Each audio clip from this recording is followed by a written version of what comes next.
After my dad died, I was 19. I'd started college, and it was the final blow that kind of knocked me out. I had a little bit of insurance money, death benefits, and I just started going to the airport and getting on the next plane going anywhere.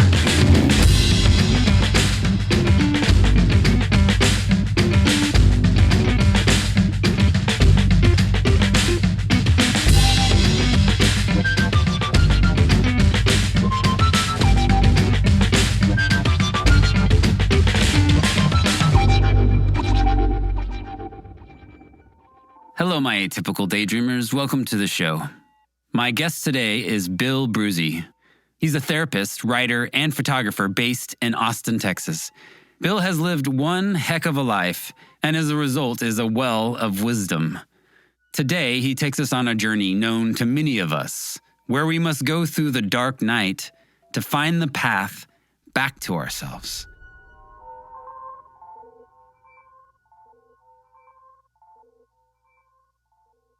I grew up in Detroit, and I was kind of left on my own a lot. So I hung out with I went to Catholic schools. They kept me in private schools, which would really help. We weren't very rich, but my friends were not those kids from the Catholic schools. I hung out with some older guys down on Harper Avenue at the Big Boy, the gas station, and the oddly unnamed pool hall where a lot of Italian guys hung out. and so those guys, we'd go downtown. We'd go to the clubs. We'd go to the blues and jazz clubs, go to a place called Checker Barbecue, which was an after-hours place. And somehow it was okay with the cops. You go in there after hours at 2 o'clock, and you didn't have to be an adult or anything, and you'd order tea, and you get a little container of vodka. And the musicians would go there to play after hours, so they had this large ensemble. The music was incredible. They let me sit in once on a hand drum because I did some percussion stuff. And so there was that kind of life that I loved. But when the riots happened in 1967, boom, it all shut down. I couldn't go there anymore without getting killed, It just flipped. But I love those neighborhoods. It was beautiful. Rich experience, So my dad he was a CPA. He was bright, precocious. He didn't get here till he was 12 from Europe. Been kind of damaged by the Bolshevik Revolution and stuff, but he was ambitious. He got a CPA, and he was a good businessman. And so we were pretty prosperous when I was young. So in probably 1952, I'm little, but I was born at 45. So he comes and I got the mumps, and he said, "Well, doctor said you got to go to Florida for Christmas vacation. We're going to fly." It was kind of a joke, but I thought, we're going to fly? I'd never been on an airplane.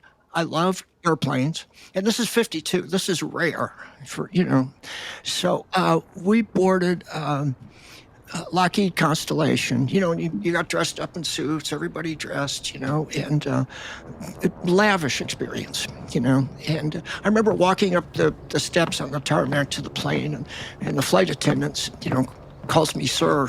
Oh, I got called sir. I got gold wings for my suit to pin on. And I just remember that experience of that airplane starting, and the roaring of the engines and lifting off. It's just an experience of magic. And I've been in love with aviation ever since, And then my dad had lots of friends that had airplanes, so we got to fly in a lot of private airplanes. A few years later, everything crashed, and that was the end of that. So, but it was a great experience for a kid to have, After my dad died, I was 19. I'd started college, and it was the final blow that kind of knocked me out. And then I had to come back from that one. I'd had a few of those. But I had a little bit of insurance money, death benefits, and I just started going to the airport and getting on the next plane going anywhere. So I put on a suit, and I went to the airport and got on a plane. It was going to Las Vegas. So I'd gone to Las Vegas a couple of times before. So I thought, it's a town you can lose yourself, just go. And it was pretty cheap back then. The drinks were free. And if you didn't gamble, everything was pretty inexpensive. It's different now. But so I got on the airplane. I was the only passenger on the plane. And I sat way in back, and finally a flight attendant came and sat down, because I was depressed, and she tried talking to me. I should have been friendlier to her, but it just blew me away that I'm like the only person on this entire plane, But that was before deregulation, so they had to fly that route that night, regardless. The crew was obviously very relaxed and just hung out having drinks or something.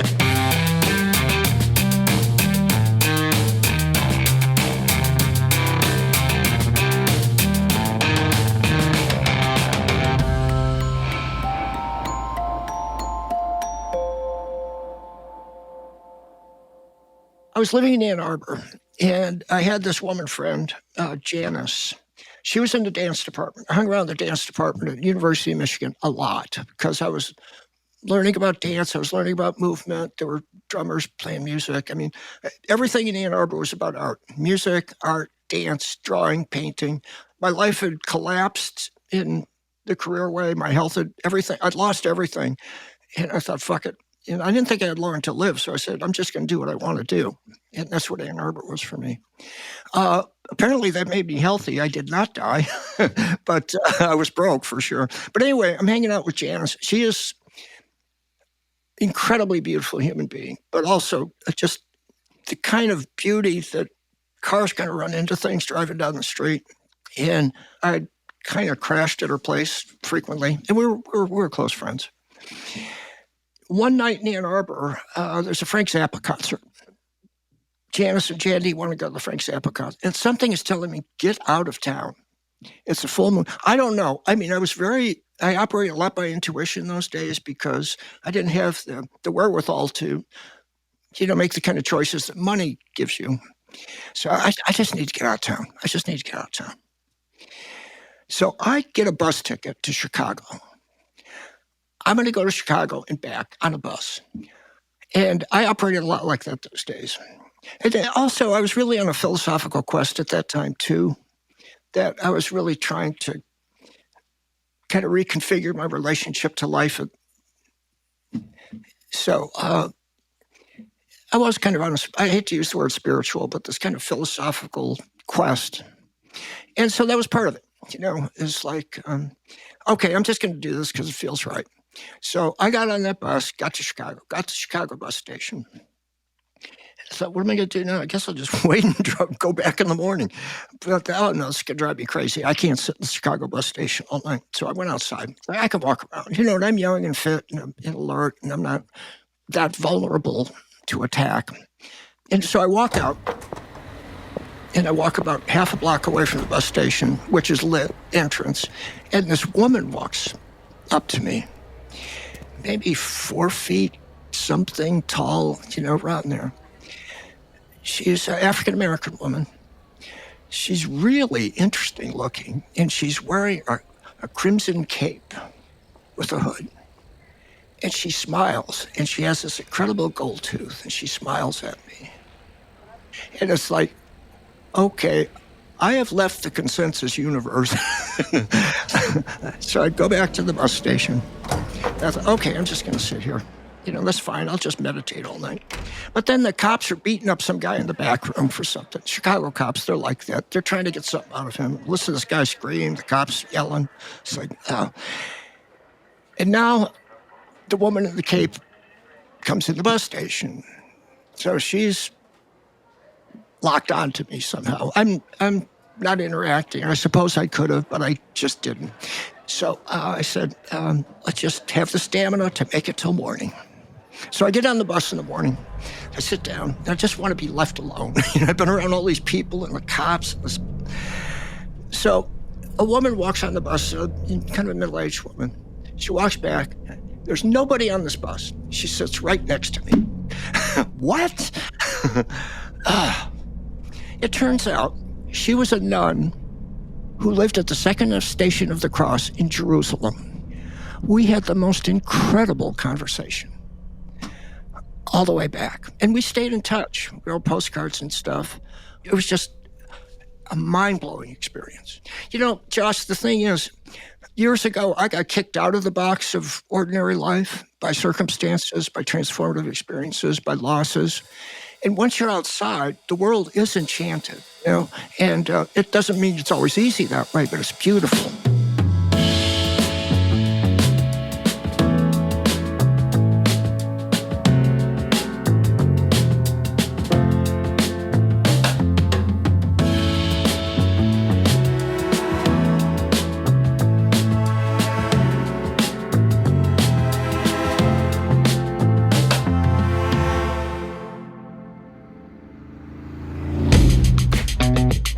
Hey, Josh here.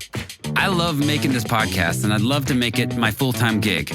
Besides telling the stories, I'm basically a one-man band, and that takes time. If you're enjoying the podcast, please consider becoming a patron.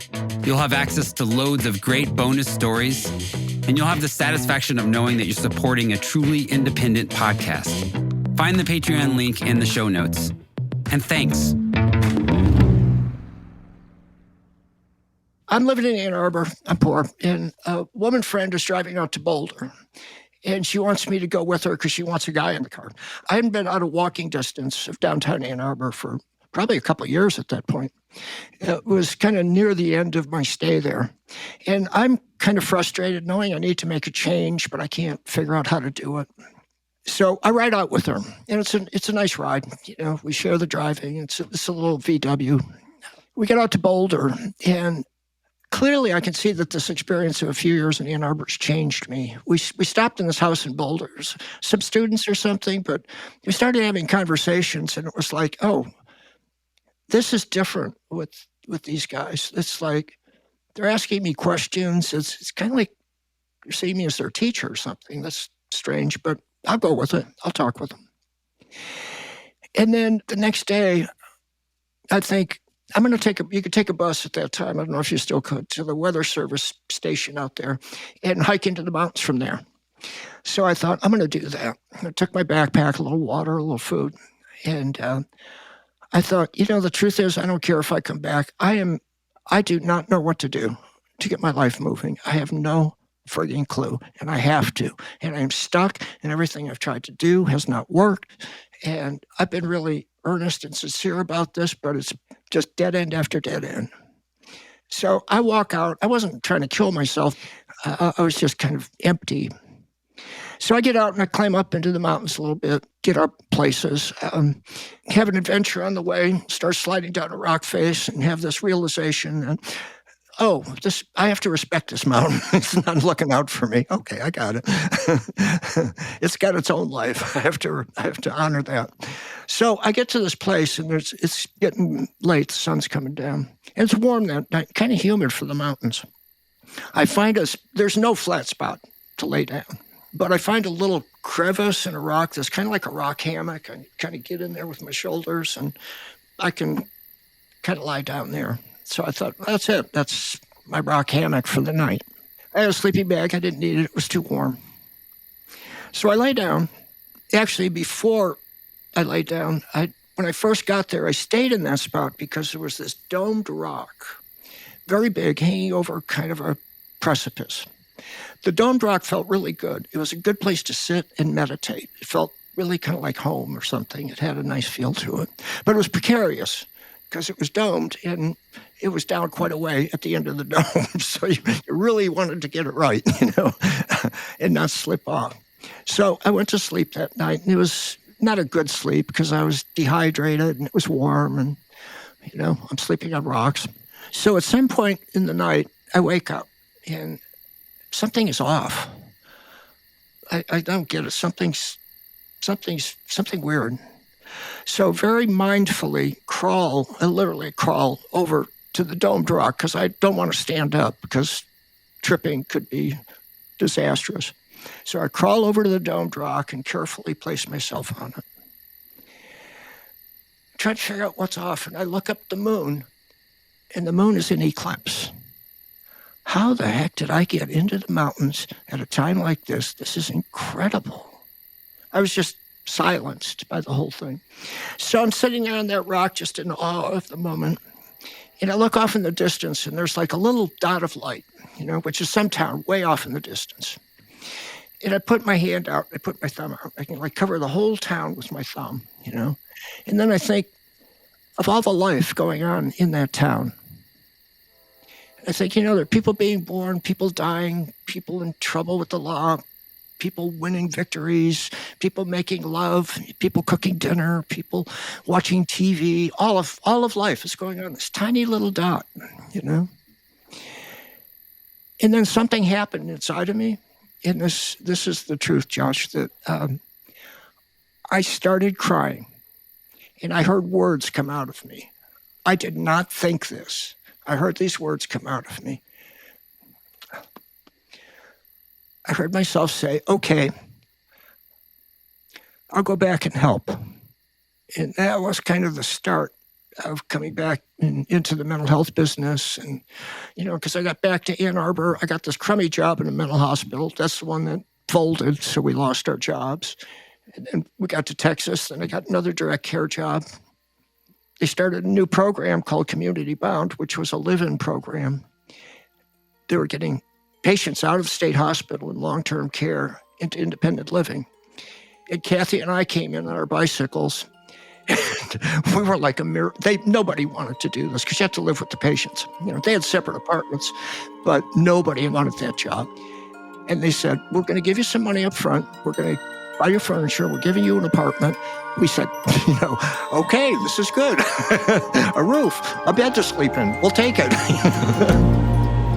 I want to thank Bill for sharing his experience. Be sure to get a copy of his book, The Prey of Angels, a memoir written in the language of dreams, available on Amazon. You can also check out more of his writings and photography at billbruzy.com. This podcast was created and produced by me, Josh Caldwell.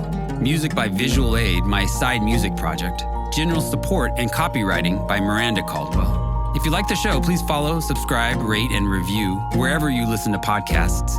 And if you'd like to financially support the show, check out my Patreon page. You'll have access to loads of great bonus stories. Thank you for listening, and I hope you come back next week.